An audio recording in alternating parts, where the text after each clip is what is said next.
श्री शिवाय नमस्तुभ्याम। हर हर महादेव। आने वाले 7 सितंबर 2024 को गणेश उत्सव का पावन पर्व आ रहा है, अर्थात 7 सितंबर से गणेश चतुर्थी का प्रारंभ होगा, जिसमें गणेश भगवान का 10 दिवसीय अनंत चतुर्दशी तक स्थापना करके उनकी तप साधना आराधना करी जाती है, पूजन विधान किया जाता है।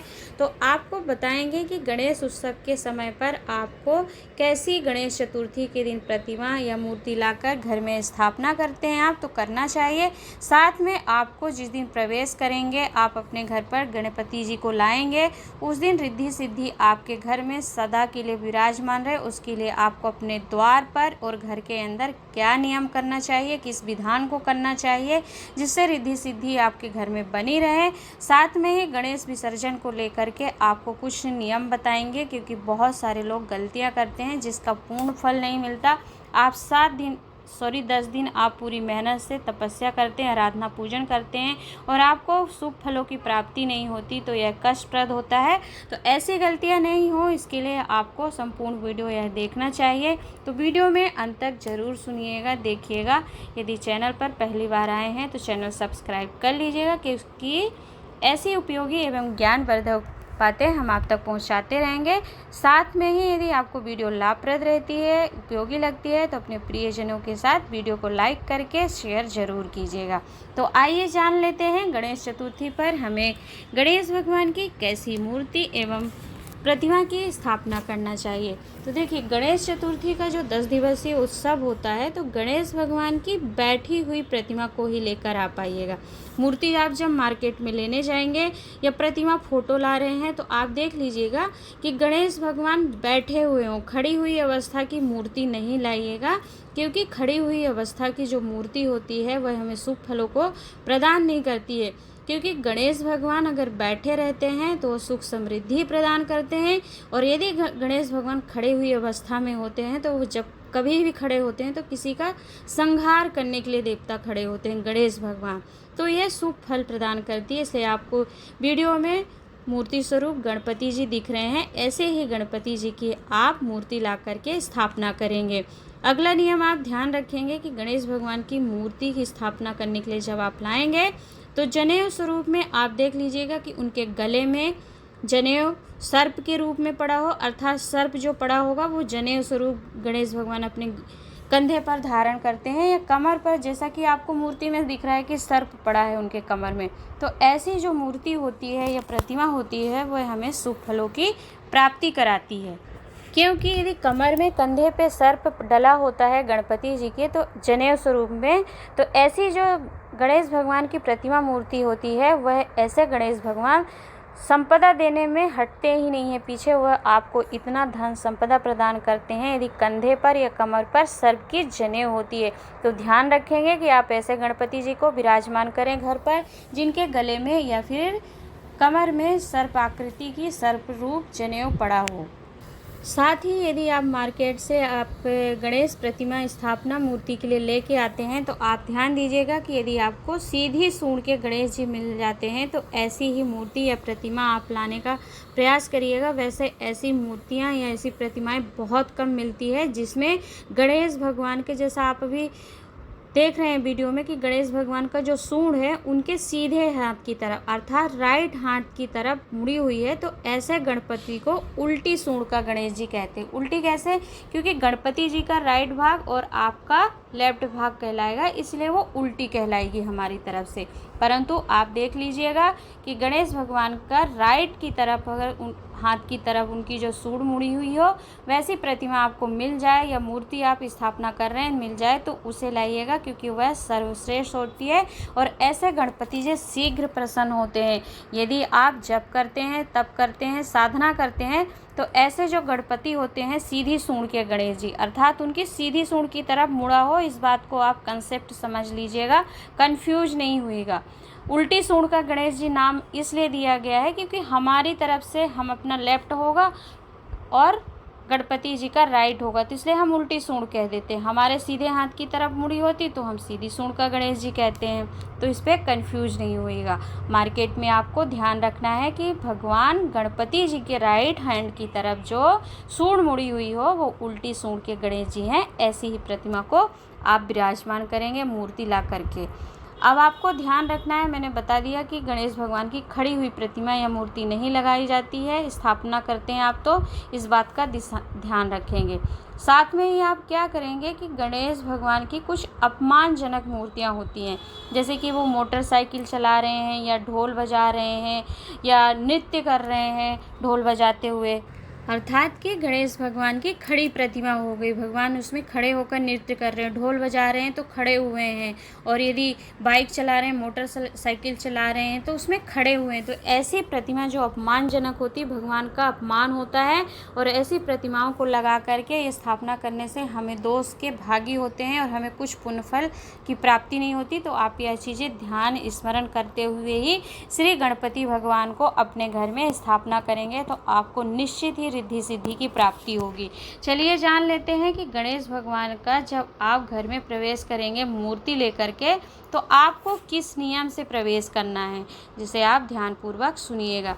देखिए, मूर्ति स्थापना के लिए जब लेकर आए आप, तो मार्केट में आप गए और लेके आए, तो सबसे पहले क्या करिएगा कि द्वार पर दरवाजे के दोनों ओर आप स्वास्तिक का निर्माण कर देंगे। एक हल्दी से स्वास्तिक बना दीजिएगा और एक कुमकुम से। दोनों तरफ स्वास्तिक बना दिया आपने। जमीन पर कुछ पुष्प रखिएगा, दोनों तरफ 2 दीपक प्रज्वलित करिएगा। अब आपको क्या करना, देखिए मार्केट से आप गाड़ी में गए या कैसे भी ऑटो से गए और मूर्ति लेकर के आ गए, परंतु अब आपको द्वार पर जब स्वास्तिक निर्माण कर देंगे और गणेश भगवान को लेकर अपने घर के अंदर प्रवेश कर रहे हैं, आप गणेश भगवान के साथ उनके संपूर्ण परिवार को ला रहे हैं। रिद्धि सिद्धि तुष्टि पुष्टि श्री शुभ लाभ अमोद प्रबोध माता संतोषी संपूर्ण परिवार उनका विराजमान होता है आपके घर में।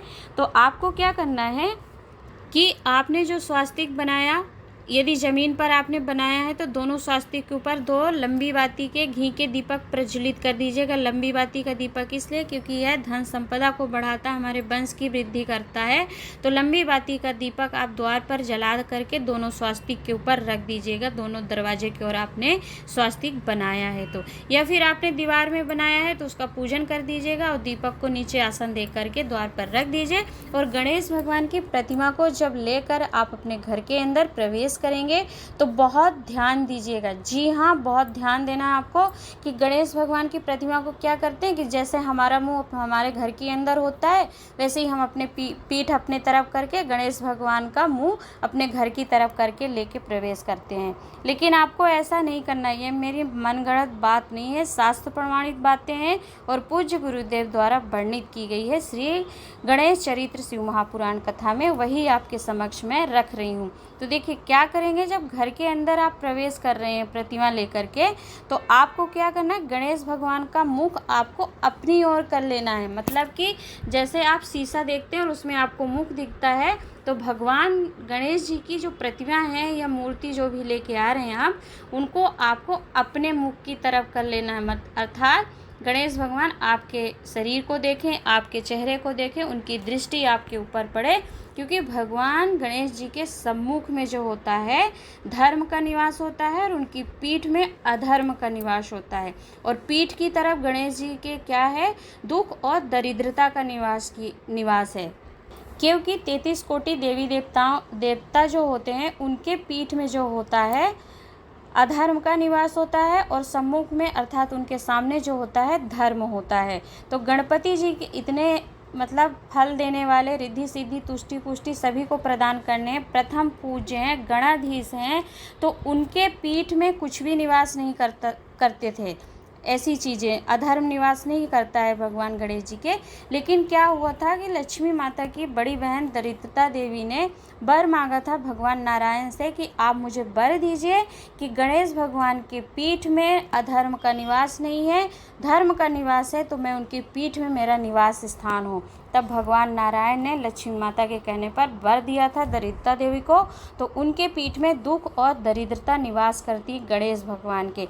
लेकिन होता क्या है कि उनके साथ तुष्टि हैं, पुष्टि हैं, श्री हैं, शुभ लाभ, मोह, माता संतोषी सभी संपदा को प्रदान करने वाले होते हैं। जब ये सभी आगे खड़े हो जाते हैं तो फिर दरिद्रता और दुख कुछ भी कार्य नहीं कर पाती है। तो यह आप ध्यान रखेंगे कि घर में जब आप प्रवेश करेंगे तो गणेश भगवान की जो प्रतिमा लेकर जा रहे हैं उसका मुख आपको अपनी ओर करके ही प्रवेश करना है।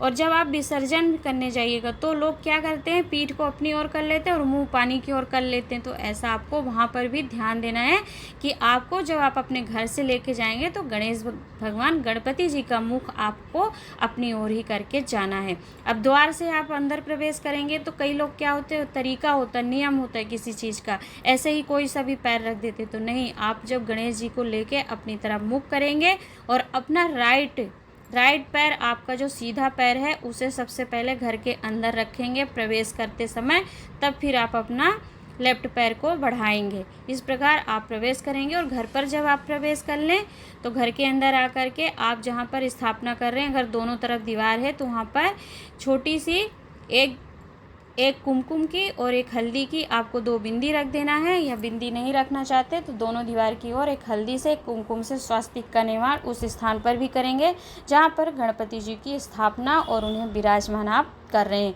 उससे क्या होता है कि जब 10वें दिन आप गणपति जी का विसर्जन करने जाएंगे तो रिद्धि सिद्धि, वो जो बिंदी स्वरूप में आपने एक हल्दी की एक कुमकुम की रखी है, उसमें से एक रिद्धि है और एक सिद्धि है। तो जब 10वें दिन आप विसर्जन करेंगे तो गणपति जी तो जाएंगे ही अपने कार्यभार को संभालने के लिए, परंतु रिद्धि सिद्धि सदा के लिए उस कुमकुम के रूप में, हल्दी के रूप में, बिंदी और स्वास्तिक के स्वरूप में आपके घर में सदा के लिए वर्ष भर विराजमान रहती हैं और आपको धन संपदा बनाए रखती हैं घर में और शुभ फलों की प्राप्ति कराती हैं।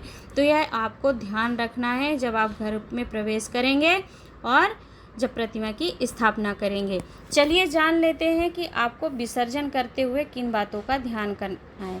देखिए, विसर्जन की, जो लोग शहर में रहते हैं, विसर्जन की बहुत सारी समस्याएं आती हैं, क्योंकि नदी, तालाब, बावड़ी में हम ऐसे विसर्जन नहीं कर सकते हैं, क्योंकि जो मिट्टी की प्रतिमा होती, स्वरूप होता है, वह तो घुल जाती है, मिट्टी विसर्जित होती है। परंतु कुछ क्या करते हैं कि नदी तालाब ना होने के कारण किसी पीपल वृक्ष के नीचे डाल दिया या फिर किसी भी वृक्ष के नीचे सड़कों के किनारे फेंक देते। बड़े शहरों की बात कर रही हूँ, मुंबई, दिल्ली, ऐसे शहरों की जो कि मेट्रो सिटीज़ हैं, तो वहाँ पर इसकी व्यवस्था नहीं है। तो देखिए, आप बहुत बड़ा गणपति जी नहीं लाइए कि आपको विसर्जन करने में तकलीफ हो।